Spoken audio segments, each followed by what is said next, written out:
Hello everyone, I am Dr. Molina Patel from Akanksha Hospital and Research Institute, Anand, Gujarat, and today I will be discussing about the importance of holistic approach to health in women, and more so it will be directed slightly towards working women. So let me ask you all, what is the importance of health? What is health and what is wellness? Is it merely just the absence of a disease? Different people may have different perceptions regarding health. For some, it is having a healthy lifestyle. For some, it is all about detoxification, consuming superfoods. A lot of people nowadays are also emphasizing on mental health and mental happiness. Spiritual health is another aspect. In these COVID times, a lot of emphasis is also given on building your body's innate immunity, and that is also a part of staying healthy. Overall, I would say that a healthy mind always stays in a healthy body, and so taking care of your bodies is of utmost importance for us women. And why is women's health so important? Because a lot of your family members' health is dependent on the woman's health. The health of your children, your spouses, and per se, women always uplift each other. So interplay of health between women in a society is also very important. So today we will be discussing just a few picked conditions which are very rampant and which need to be addressed, particularly in working women, and they must know some details about it. First and foremost, I would like to discuss about the lifestyle changes and lifestyle disorders in working women. Studies say that 68% of working women are suffering from lifestyle conditions simply due to meeting pressures, deadlines, long working hours, and neglect of the body. The next thing is the high risk pregnancy. Working women are very career oriented, they are very ambitious, they want to build their career first, and then comes marriage for them, and so automatically childbearing is delayed. So by the time they conceive, they're anywhere between 34, 35 or sometimes even older. Older the egg, older the woman, we know it all that it gives rise to a high risk pregnancy, and it may predispose the woman as well as the developing child to a number of conditions. Maybe there can be bleeding, development of hypertension in pregnancy, diabetes, recurrent miscarriages, failures, etc. The other set of conditions are the hormonal imbalances. As women, we always blame it on the hormones, and these can lead to several mood swings, anxiety disorders, restrained issues with the family, and ultimately towards the end of the biological clock, these hormones deplete and you will get menopause. A very important and a commonly encountered problem amongst working women is also vaginal discharge and urinary problems. Women present with itching, pricking sensation down there, constant discomfort, they are not able to concentrate on their work, urinary leaks and urinary burning. So all these need to be addressed. I would like to tell you that you must visit a gynecologist, and there is a cure for all these conditions. Another important thing that we need to tell you all is about breast cancer and cervical cancer awareness. Breast cancer is a very common problem. It is the second most common cancer encountered in women, and one woman every minute and one woman every 13 minutes is dying of cancer, and one woman in every 1 minute is diagnosed with breast cancer. The best thing that you can do is early detection, and that itself will improve your prognostic factors. Breast self-examination must be discussed with your gynecologist, and you must practice it in front of the mirror, in the shower, in the lying down position to detect any early abnormalities in the breast. Cervical cancer is another important factor. It can be easily detected using simple tests and blood tests. A very important examination is the PAP test, which is a Papinicolau test, which you can even discuss with your gynecologist, and she will guide you regarding this. One thing that I forgot to mention is that after the age of 20, regarding breast cancer, self-breast awareness and self-breast examination must be done after the age of 20 years. After the woman is 30 years, it must be performed by a clinician annually. And after you are 40 until you are 75, it must be even backed with annual mammograms. Only then even the tiniest of early breast conditions can be picked up. Coming back to cervical cancer, pap smear needs to be taken after the woman is sexually active every 3 years after the age of 21. And once the woman turns 30 years until the age of 65, you can even back it up with a blood test to detect HPV, which is the most common organism. A very important group of disorders are also the urinary leaks. Actually, a lot of women who have had difficult deliveries, had long labor pains, there was a use of forceps or vacuum in the delivery. Later on in menopause, because of the insult caused at the urethra, some hypoxic damage back then, it will cause urinary leaks, and there are various other etiologies that also justify this. By the time the woman has already started leaking while she coughs or squats or talks loudly, she has neglected herself for so many years.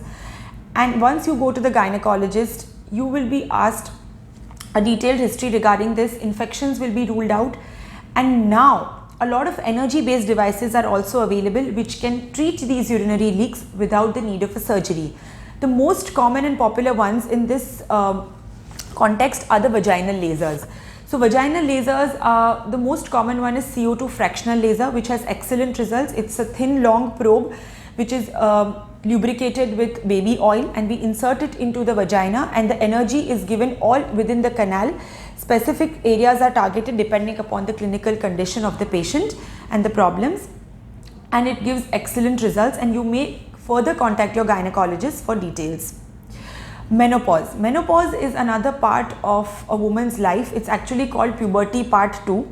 So menopause means the complete cessation of menstruation for a period of at least 1 year. And perimenopause means the transition, a smooth transition which may last up to as much as 10 years between your reproductive life as well as approaching menopause. When a woman approaches menopause, she has to be dealt with a lot of care and in a multi-dimensional approach. There are certain hormonal treatments as well as behavioral therapies and non-hormonal therapies which are available, which you may discuss with your gynecologist.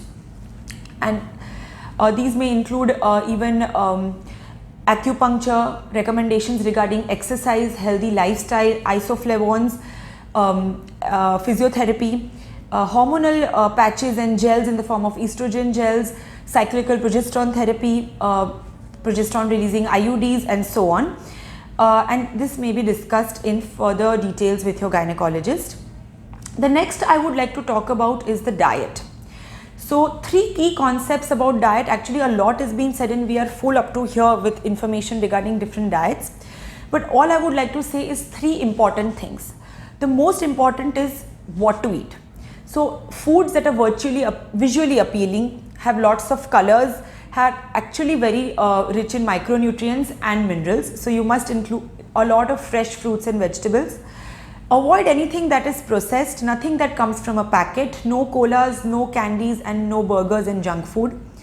The next is you must always eat local and eat fresh. Fresh local produce, your wholesome grains, dairy products, fruits, vegetables, homegrown is nothing like it. So this is the best way to go about. The next is how much to eat. I always tell my patients that you must eat just before you are totally full. Mindful eating must be practiced, and you must eat with the 3 S's. That is, I came to know this from a very well-known dietitian called Rujuta Divekar. So you must eat with all your senses, you must savor all the flavors, you must sit down and eat, and you must eat extremely slowly. When should you eat? So a lot of concepts are now being said about circadian rhythm fasting, and that you should just eat few hours in the day, and these actually work wonders and have a lot of other benefits, and I have personal experience regarding that. But overall you must eat frequently, small meals, and way before bedtime. Now what are the different supplements? Even though a woman has a lot of access to nutritious food, but supplements are always required. These may include daily intake of vitamin D, at least 600 units per day, omega-3 fatty acids, calcium, magnesium, vitamin C, vitamin E, and for all those women who are planning pregnancy, folic acid is also a must at the dose of 4 mg per day. You can also ask your doctor and start certain antioxidants which have great effects for the body. Immunization in women is also very important. It is commonly asked question by our patients, particularly for human papilloma virus vaccine, which is the HPV vaccine. Other vaccines which you may need are booster Tdap vaccines, meningococcal, pneumococcal, and particularly in the old age you can also be given the shingles vaccine in indicated patients, but you must discuss this at length with the gynecologist. How often should you get your blood pressure checked? So BP checkups recommendations say for Indian women are a must every year after the age of 40. Height and weight checkup is must during every annual visit to the doctor, so that your weight is in accordance with your height and by and large you're maintaining your BMI. Cholesterol and sugar check must be done every 2 years religiously after the age of 40, and all these parameters can be assessed more frequently depending on your clinical profile and family history, as it will be directed by your physician. An important part about health is also to deal with stress. This lockdown has taught us a lot about self-care and how to de-stress in its own way. De-stressing can include either meditation, spending quality time with your children, reading a good book, or simply picking up the phone and catching up with your friends. But self-care and de-stressing goes a long way when it comes to holistic approach to health. A little bit of information regarding infertility. It is a taboo in the society that it is by and large a woman's problem, but nowadays we are also seeing that male infertility is on the rise with increase in the drug abuse, wearing tight clothing, stressful lifestyle. Males also have some compromised aspects regarding the semen parameters, and this also needs to be addressed. So even your husbands and all those women planning pregnancy, you need to be mindful about this as well. Women are always dealing with this, so to say, biological clock, and so a small word of caution and information on egg freezing. Men can father till their deathbed, but for women ultimately we stop bleeding and we get menopause. So for all those career oriented working women who want to have children much later in their lives, get your eggs frozen. So by the time you finish being, achieving your work goals, your eggs are still out there, they are young, and you can actually secure even your second child if you have surplus amount of eggs frozen with you in the egg bank.